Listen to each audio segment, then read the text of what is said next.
Whenever we talk about the Renaissance, my mind, and I think everyone's mind, immediately goes to the eyes. We think Michelangelo, we think Da Vinci, the Sistine Chapel perspective. It's all so visual. For sure. But I was going through this stack of research you sent over on the audio of the Renaissance, and it turns out the soundtrack of Europe changed just as violently as the paintings did. It's so true. We're such a visual culture now. We almost forget that the Renaissance was, a multisensory revolution. While the architects were busy redefining space, composers were completely re-engineering how people experienced sound. And that's exactly what I want to get into today. Because the way the sources describe it, this wasn't just like a tweak in style. Yeah. It was a fundamental shift from music as math to music as feelings. That is the perfect way to frame it. I mean, if you look at the medieval world, the era right before this society was, it was stable, conservative, and entirely focused on God. The individual didn't matter all that much. But then the Renaissance comes along and just cracks that open. You get humanism, this idea that man is the measure of all things. Which sounds great on a philosophy exam, but I'm trying to wrap my head around what that actually sounds like. Yeah. I mean, if I walked into a cathedral in 1350 versus, say, 1450, is the vibe actually different? Oh, drastically different. And to understand why, you have to understand where they were coming from. In the medieval period, the higher music, so the stuff written for the church, it was basically architectural engineering. They wrote this stuff called organum. Organum. It sounds like a heavy piece of machinery. It kind of was, in a way. They treated the original church chants, the Gregorian plain chant, as this sacred, rigid scaffolding. You just didn't mess with it. Because it was the word of God. The word of God. So they'd bury it in the bottom voice, stretch it out so it was barely recognizable, and then they'd build these incredibly complex mathematical puzzles on top of it. It wasn't meant to be pretty in the way we think of pop music.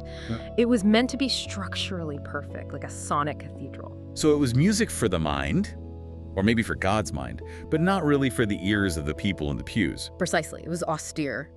But then you fast forward to the early 15th century, the start of the Renaissance, and you get guys like Guillaume Dufay. Yeah. And their attitude is just completely different. They look at that same sacred chant and they say, you know what? This is raw material. Let's make it beautiful. And this is where that term paraphrase comes in, right? Yeah. Which, I have to admit, brings up some bad memories of high school English class. But I'm guessing they aren't just using a thesaurus on the lyrics. No. Think of paraphrase in music more like a remix. Or how a jazz musician takes a standard tune and just riffs on it. Dufay and his contemporaries would take those old rigid melodies and start embellishing them. Okay. They'd add extra notes, they'd smooth out the awkward rhythms, turn them into these graceful flowing lines. So they're taking the word of God and kind of jazzing it up. That feels like a really bold move for the 1400s. It was a huge psychological leap. It signaled that human aesthetic pleasure, what we like to hear, was becoming just as important as the religious tradition. And here's the biggest change. Okay. They moved the melody. Instead of burying it in the basement, in the lowest voice, they put it on top. In the soprano voice, in the soprano. Where you can actually hear it. Exactly. They prioritized what they called sonority. They became obsessed with tone color and how voices blended together. They wanted the music to be sensuous. That word sensuous appears so much in the reading. It feels like they were all suddenly realizing, hey, wait a second, we have ears, and we like things that sound nice. That's the humanist awakening in a nutshell. And Dufay is the perfect example. He was born in northern France or Belgium, which oddly enough was like this Silicon Valley of composers back then. Really? Yeah, they exported musicians everywhere, but he worked in Italy. So he took that northern mathematical complexity and just bathed it in Italian sunshine.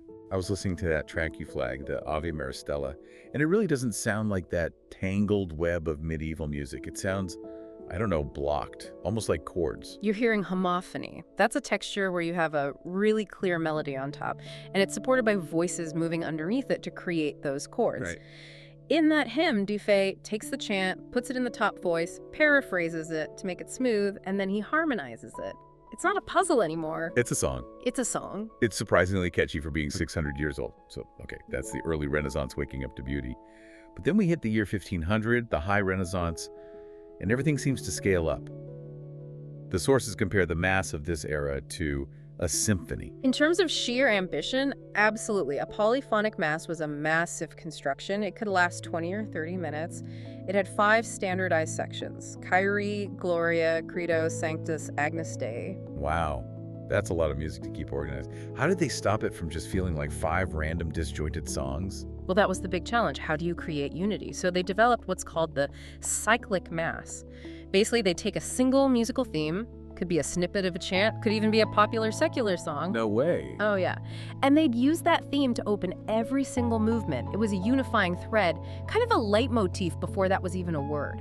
And the absolute rock star of this era was Josquin des Prez. I have to say, the background on this guy is hilarious. He was not exactly a humble servant of the church, was he?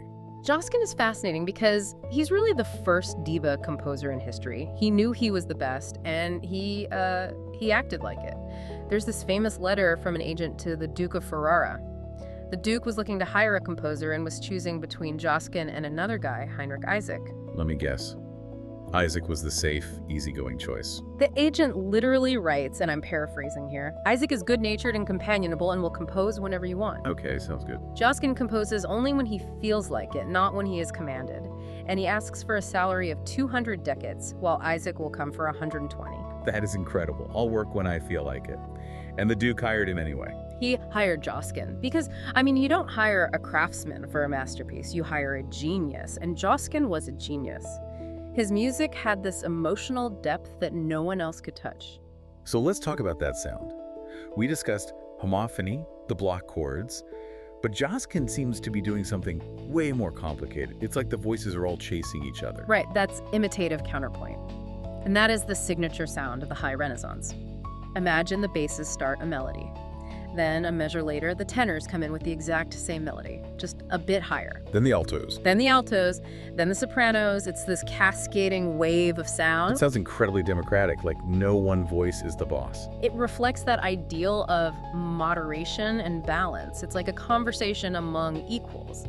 But what made Josquin a genius was how he manipulated that texture for drama. He didn't just, run the algorithm. You pointed out the Pange lingua mass in the notes, specifically the Gloria. Yes. So the Gloria is a long text. Josquin starts with that busy, weaving, imitative counterpoint. Everyone is singing different words at slightly different times, but then he gets to the line, Qui tollis peccata mundi, who takes away the sins of the world. And the music just, it stops. It stops its busyness. All of a sudden, all the voices lock together. Slow, heavy block chords. Homophony. Homophony. He strips away all the complexity so you are forced to pay attention to that plea for mercy. Wow. He's using the texture itself to manipulate your emotions. That brings up a huge point. We've been talking about structure and melody, but what about the words? In the medieval stuff, I feel like the words were just an excuse to write notes. But Josquin seems to actually care what he's singing about. This is the big shift we talked about at the beginning. The humanists were reading Plato and Aristotle, who claimed that music could sway the soul. So the Renaissance composers wanted that power. They wanted expression. So how do you make music expressive if you don't have, like, volume knobs or crazy synthesizers? You focus on the text. First, they fixed the rhythm. They started using declamation, making sure the music's rhythm matched the natural speech patterns of the words. But then they went even further. They started doing word painting. Which is exactly what it sounds like, right? You paint the image of the word with sound. Exactly. If the text mentions heaven or stars, the notes go high. If it mentions death or descent, the notes go low. I really felt this in that secular song by Josquin, Mille Regrets. First of all, 1,000 Regrets is just a great title for a breakup track. It's the ultimate breakup track. But it sounds sad. And I know that seems totally obvious to us today, sad lyrics equal sad music. But was that new? It was relatively new to be this direct about it. Medieval secular songs were often these lively, intricate little puzzles. Mille Regrets is just somber. The melody droops downwards like a sigh. The harmonies are darker. He's not just setting the text to music, he's embodying the feeling of grief. So we have this explosion of expressive, beautiful, complex music. The composers are happy, the listeners are happy. But there was one group that was decidedly not happy. The church hierarchy. Right. And this brings us to the mid-16th century, the Counter-Reformation. The church is panicking. because of Martin Luther and the Protestants, so they hold the Council of Trent to clean up their act. And apparently, music was on the chopping block. Oh, it was a very close call. You have to understand, the church officials felt that polyphony had gotten out of control. With 4, 5, or 6 voices singing different words at the same time, that imitative counterpoint, you couldn't understand a single word of the Mass. It was just a wash of sound. A wash of sound. And for the church, if you can't hear the words, the music is pointless. Worse, it's a distraction. It's a distraction. There was a really strong faction at the Council of Trent that wanted to ban polyphony entirely. They wanted to strip music back to simple one-line Gregorian chant. Which would have just been a massive reset button, wiping out 100 years of musical progress. Exactly. And then enter our hero, Giovanni Pierluigi da Palestrina. The man who saved music. That's the legend. And while history is a bit more nuanced, the story goes that Palestrina wrote a specific Mass, the Pope Marcellus Mass, to prove to the Pope that you could have complex, beautiful polyphony and have clear text at the same time. I listened to the Gloria from this Mass, and it's just stunning. It sounds massive. I think there are 6 voices, but it's not cluttered. That's the magic trick. He uses 6 voices to get that rich, glowing sound, but he keeps the texture mostly homophonic. The voices all move together in rhythm, so when they sing Jesu Christ, you hear Jesu Christe clearly, punched out by this wall of harmony. He threaded the needle, he gave the humanists the beauty they wanted, and gave the church the clarity they needed. He did. And his style basically became the gold standard for Catholic music for centuries. It was pure, balanced, serene. Okay, so Palestrina is keeping things holy and tidy in the cathedral. But meanwhile, outside the church walls, the party is just getting started. We have to talk about the madrigal. The madrigal is where the Renaissance really lets its hair down. This is secular music, born in Italy around 1530. It's basically pop music for the educated elite. Short songs, usually about love, and often quite erotic, though veiled in poetry sung by small groups. And this genre eventually hops the channel to England, where the Elizabethans go absolutely crazy for it. The English madrigal school is fantastic, and they took that idea of a word painting we mentioned earlier and just dialed it up to 11. We have to break down this one track by Thomas Weelkes, as Vesto is from Latmos Hill descending. First off, what is happening with this title? Well, it's from a collection called The Triumphs of Oriana, published in 1601. Oriana was a poetic nickname for Queen Elizabeth. So basically, every major composer in England wrote a madrigal telling the Queen how great she was. So it's a concept album for the Queen. Essentially. But the word painting in this piece is so vivid, it's almost like a cartoon. It really is. I was listening to it with the lyric sheet you sent. When they sing the word descending, the melody literally runs down the scale. And when they sing ascending, it runs right back up. It's what film composers today might call Mickey Mousing. You know, when a character on screen slips on a banana peel and the trombone goes womp womp? Right. Weelkes is doing the 16th century version of that. My favorite part is the line, running down a main. Which just means running really fast. And the notes just take off. It's this rapid-fire stutter of notes. And then there's the numbers game. The lyrics say 2 by 2, and suddenly only 2 people are singing. 2 by 3. And a third one joins in. It's so clever. It is. It shows that music was becoming a form of witty entertainment. And there's a great musical pun at the very end, too. The final line is, "Long live fair Oriana." And in the bass part, the singer has to hold this massive, unending note on the word long. Which is a pun because... Why? Because in the notation of the time, that specific note shape was called a longa. It's a total inside joke for the musicians. I love that. It makes them feel like real people, not just statues in a museum. They were showing off, making jokes, flattering the Queen. And importantly, this music was designed for amateurs to sing at home. That's a huge shift. Which brings us to the final piece of the puzzle, the technology. Because none of this spreads without the printing press. The printing press changed music just as much as it changed literature.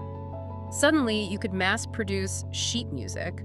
A guy like Tilman Susado, who is a composer and publisher in Antwerp, started selling these collections of dance music. So this is the birth of the home entertainment system, essentially. Yeah. If you wanted to hear music on a Friday night, you didn't go to a concert. You bought the book and you played it yourself. Exactly. And the most popular genre for this was dance music. You'd buy a book of pavans and galliards. Okay, break those down for me. You have the pavan. The pavan is your serious, slow opening dance. It's in a duple meter, a beat of 2. Step pause, very dignified. You'd do that to show off your fancy clothes. And then, once everyone has seen your outfit, you cut loose with the galliard. Right. The Galliard is in triple meter, a beat of 3, and it's fast. It has kicks and jumps and leaps. It's the cardio portion of the evening. Susato published these pairs of dances so people could have a full party experience right in their living room. It really connects back to that humanist ideal you started with. Music wasn't just for the glory of God anymore. It was for people. It was for dancing, for flirting, for crying over a breakup, for making jokes about the Queen. It became the soundtrack to a full human life.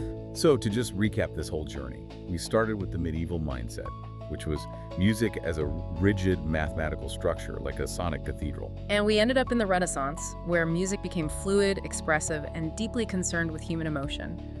We went from Dufay smoothing out the chants, to Josquin using texture to make us feel the text, to Palestrina proving clarity could be beautiful, and finally to Wilkes, basically painting cartoons with sound. Yep. And that legacy is, it's basically everything we listen to today. This era established the expectation that music is supposed to make you feel what the lyrics are saying. Before this, that wasn't a given.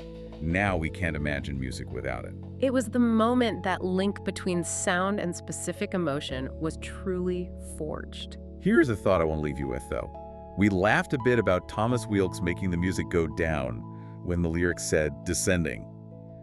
It seems so literal to us now, maybe even a little cheesy. A bit on the nose, sure. But think about the music you listen to now. When a modern songwriter wants to express heartbreak or joy, do they still use these kinds of tricks? Or have we just gotten better at hiding them? Next time you're listening to a ballad and the chorus hits, just ask yourself, why does this make me feel sad? Is the melody actually drooping like Josquin's did? You might find that we're still painting with the same brush, just on a very different canvas. The tools change, but the goal, that connection, it never does. Thanks for diving deep with us today. Keep listening and stay curious.